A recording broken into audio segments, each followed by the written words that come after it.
ठीक वशिष्ठ जी दिल्ली से। राधे राधे श्री हरिवंश। जय श्री राधे महाराज जी, आपके चरणों में कोटि कोटि प्रणाम। महाराज जी, ईश्वर की कृपा एवं आशीर्वाद से तथा आपके प्रवचन सुनकर धर्मानुसार आचरण के लिए निरंतर प्रयासरत है। प्रारब्धानुसार यदि कोई बड़ी सांसारिक समस्या सामने आती है और पूर्व जन्म का कर्म मानकर ये विषय हरि जी को समर्पित कर दिया, तब भी क्या ये हमारा कर्तव्य है कि उसके निवारण के लिए कानूनी कार्रवाई आदि कर्म करते रहे? हाँ, करते रहो, ये कर्तव्य और है। ऐसा करने उसके हटाने का प्रयास भी करना चाहिए। कायर बन के नहीं बैठने के लिए कहा गया है। जैसे हम प्रयासरत हैं।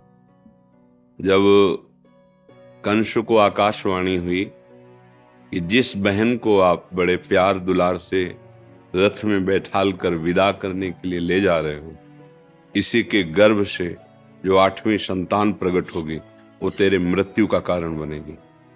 आकाशवाणी सुना, क्रूर कर्मा था। जब देवकी नहीं रहेगी तो संतान कैसे होगी?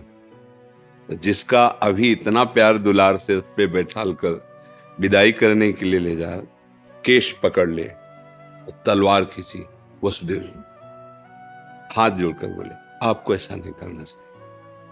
आपकी प्यारी बहन है, अभी तो देखो मेहंदी लगाए हुए सुहाग के चिन्हों से युक्त है, आपको ऐसा नहीं। आप वीर पुरुष हैं, स्त्री की हत्या करना वीर पुरुषों के लिए नहीं, शोभा नहीं देता। रही मृत्यु की बात, तो जिसका जन्म हुआ उसकी मृत्यु होती ही है।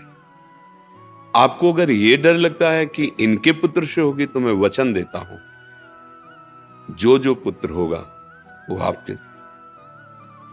वसुदेव जी सत्य थे, सत्यवादी थे, उसको विश्वास था वसुदेव जी कभी झूठ नहीं बोलेंगे। छोड़ दिया देव। तब उस प्रसंग में कहा है कि आयु हुई मृत्यु से बचने और टालने का पूरा उपाय करना चाहिए। जब नहीं बच पाए तो बात अलग की।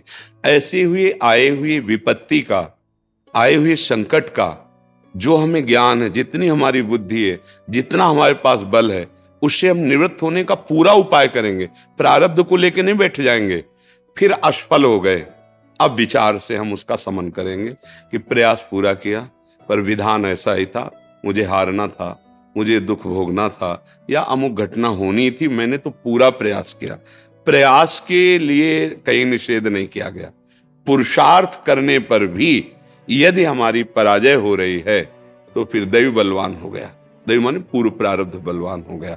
अब ऐसा नहीं कि कोई हमारे साथ अभद्र व्यवहार कर रहा है तो हम चुपचाप सहन कर रहे हैं, नहीं, हम उसको कानून, एक विधान बनाया गया है, हम उसकी रिपोर्ट करेंगे। इसके बाद वो दंडित नहीं किया जा रहा, छोड़ दिया जा रहा है, तो हम सहन करेंगे कि शायद हमारा प्रारब्ध ही ऐसा है, वो पर हम उसका विधान करेंगे। अब कोई हमारे मारने के लिए आ रहा तो गर्दन थोड़ी ऐसे झुका देंगे। हम गृहस्थी में हैं, व्यवहार में हैं, हम लड़ेंगे। जब नहीं जीत पाएंगे, गर्दन उतार देगा तो बात अलग की है। सिद्धांत को समझना होगा, नहीं तो मतलब फिर चूक हो जाए, कायरता आ जाएगी। फिर कायरता नहीं आनी है। परिणाम पर हमें ध्यान देना है। परिणाम में, सुख दुख में, लाभ हानि में, जय पराजय में समान रहना है। लेकिन कर्तव्य में हमें उदासीन नहीं हो जाना। कर्तव्य में हमें कायरता रूपी दोष से युक्त नहीं हो जाना है। कर्तव्य आया है तो हमारे जो बुद्धि में प्रकाश दे रहे हैं भगवान, उसके अनुसार हम प्रयास करेंगे। सफल हो जाते हैं तो हर्ष नहीं, क्योंकि भगवान का बल था, और हार जाते हैं तो शोक नहीं, क्योंकि प्रभु का विधान था। ऐसा हम विचार करके सुख दुख से ऊपर उठ सकते हैं। शास्त्रीय विचार या अध्यात्म में संसारी लोग नहीं समझेंगे, उसमें उनकी अलग बुद्धि रहती है। परमार्थ के पथिक को ऐसा ही करना चाहिए। समझ में आया जी?